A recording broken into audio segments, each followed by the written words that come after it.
So I've had a lot of students coming to me asking me about the daily render. They say, Arthur, I want to get into the daily render. I think it's a good way to learn how to do 3D, and I think it's a good way to practice my skills. Now, I have a few opinions about the daily render. I think it's a good way to learn for the beginning. If you're a beginner and you want to learn how to do various types of different scenes with different materials and different lighting and different things involved, it's a good way to get a general knowledge of 3D rendering. The only problem with daily renders is there's a certain formula to it, and once you learn how to do that certain formula, you hit a plateau where you stop learning and then you just start to do the daily renders for the sake of doing the daily renders. And then often the shift of doing the daily renders focuses from learning how to do 3D onto getting certain likes on Instagram, doing something that you feel is creative and actually progressing your skill set when it's actually not, and just doing it out of commitment's sake and basically following what everyone else is doing just because everyone else is doing it. Now, there's something in business that's called an ROI, which basically means your return on investment.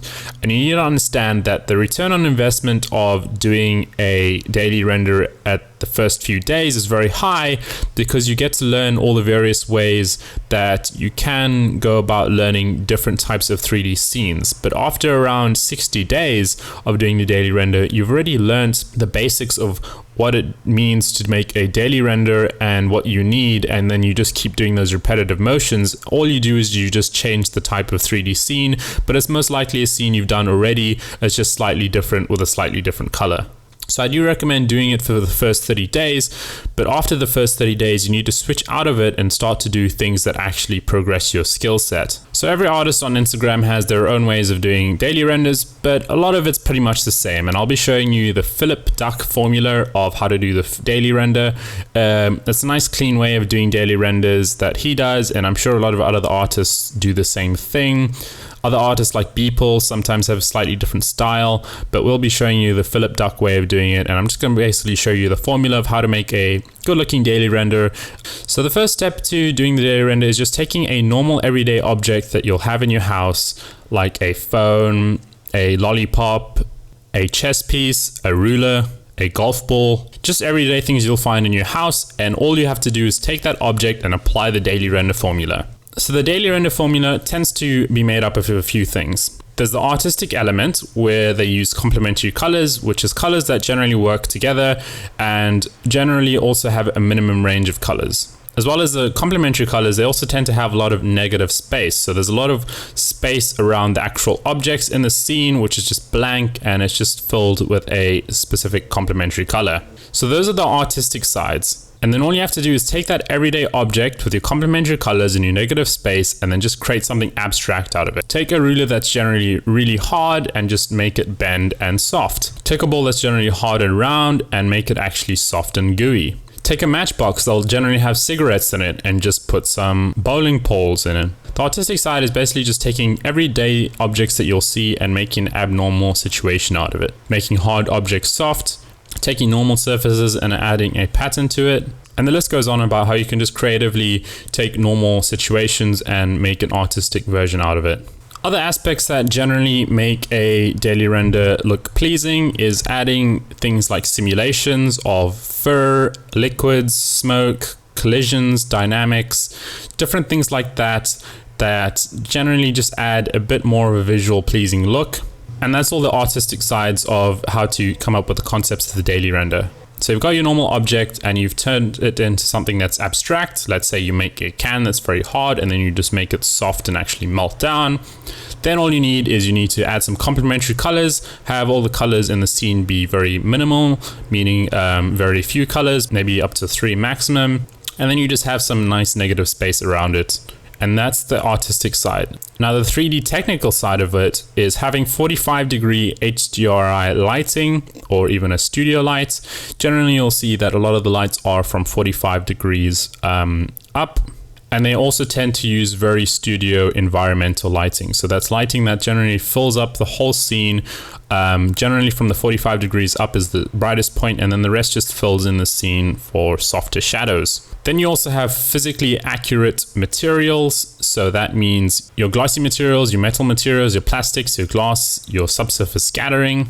all of those are accurate. So glossy materials have an index of 1.3, metals have an index of 8, plastics have an index of 1.6, glass has an index of 1.5, and basically just having all these settings in your materials to be accurate. The next part is having physically based high resolution tiled textures. So your textures must be physically based, meaning you have a diffuse map for it, you have a normal map for it, you have a specular map for it, and you also have like a roughness map for it, and applying all those different textures inside of your material, and then also having them tiled. So that means that they're not actually affected by the UV map of the geometry, but just having them all cubically tiling around your objects so that they're all uniformly sitting where they should be. Having them at high resolution as well, around 2 to 4K, will give some nice detail in your textures and just make them look crisp. Another little added part is having surface imperfections. So having things like bumps, which you can put like little scratch materials in your bump map, also tends to add a little bit of detail. Or having like fingerprints on your objects, where you can put like a fingerprint texture in your specular or roughness map, also tends to add a little bit of detail and just adds a little bit of that extra photorealism in. The next thing is having a linear color space. That means having your colors in your actual scene and your color space being a flat color space. So that means not having a scene that is overly contrasted or incorrectly lit in terms of the actual settings, but having your scene actually linearly lit, and the way your camera is actually taking in the scene's lighting should be linear. So in Octane, these are basically the settings that you need to have a linear color space inside of Octane. That's all you need to know. And it's basically just having your gamma settings and your exposure settings to be the right settings, as well as having the right settings in your HDRI or whatever lighting you're using. Extra things that help is having all your objects' edges smoothed out. That just generally adds some nice catch lighting to everything. And that is basically the formula to your daily render. So let's go over it one more time. So you take an object, like an everyday object. Let's say we'll take a ruler. Then you just make something abstract out of it. So we're going to bend our ruler.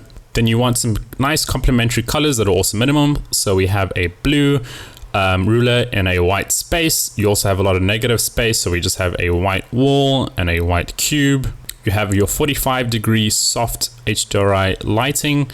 You have physically accurate materials. So our glossy materials of our ruler is accurate, as well as our physically accurate materials of our stone, which is basically just an index of 1.3, as well as our physically based high resolution textures. So we have a diffuse map, a normal map, specular map, a roughness map, as well as a little bit of scratches to add that extra photorealism. They're also high resolution at 4K. And our color space is a nice linear color space. Our contrast and our gamma and all that isn't too, there's no like overblown lighting. Our contrast isn't too high or too low. It's just in the right spot. And you can see all our edges are nice and smoothed and curved out. Now I'll be adding links to HDRIs that you can get for free. I'll also be adding links to all my project files that you can get for $15 if you want to learn how to light your scenes like I do correctly.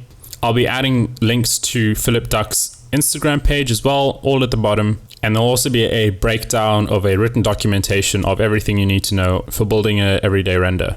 So now you've got all the foundational pieces. All you need to do now is just go and build them out. So you just need to know how to model various things. You can take like a 30-day modeling challenge where every single day you just model something different, and that can be part of your daily render. You just need to throw in a nice HDRI, where the links will be below, and that will give you some nice soft 45-degree lighting. You just need to put in some physically accurate material, so having your indexes correctly depending on the material that you want, as well as having textures for each slot. So a diffuse texture, a normal map texture, a bump map texture, a specular map texture, and a glossy map texture. And then just having your color space being linear. So that means your color space isn't some sort of color corrected option inside of Octane or whatever render you're using. And it's nice flat color space, which is exactly what it should be. Then you just apply the artistic aspects to it. So you have very minimal colors that also complement each other. So colors that work well together, and also having a lot of negative space so that there's nothing that's visually distracting. Then all you need to do is just apply whatever wonkiness you want to it. You can either clone all the objects together, you can add some fur, you can add some particles or liquids or smoke, whatever you really want to do. And then that's basically the formula of how you can make your daily renders from now on. And this is why I'm saying it's very limiting, is because once you know all this information, you're pretty much just going to be copy pasting and just changing it around a bit in terms of the artistic aspect. And you're just going to be doing basically the same thing over and over for like however long you want to do this. So I recommend doing this for 30 days, but after you do that, you want to move on to different things. Because after 30 days, the people that do this for like a whole year or 2 years or 3 years, it's honestly just a waste of time, and the rate of improvement slows down dramatically after you pass 30 days. I do not recommend doing it past 30 days, but in the end, it's all up to you. I hope you enjoyed this free mini course. If you want to get a free guide on improving your workflow and you haven't checked that out yet, the link will be in the descriptions below as well. You can either let me know on YouTube, Instagram, or Facebook if you enjoyed this course and if there was anything I should have added. If you make any daily renders with the daily render formula, you can hashtag it with the daily render formula. I'll check those out and I might give some tips and see if there's anything in this formula that you haven't been applying that can make it look better. But I hope you enjoy. Have a great day and goodbye.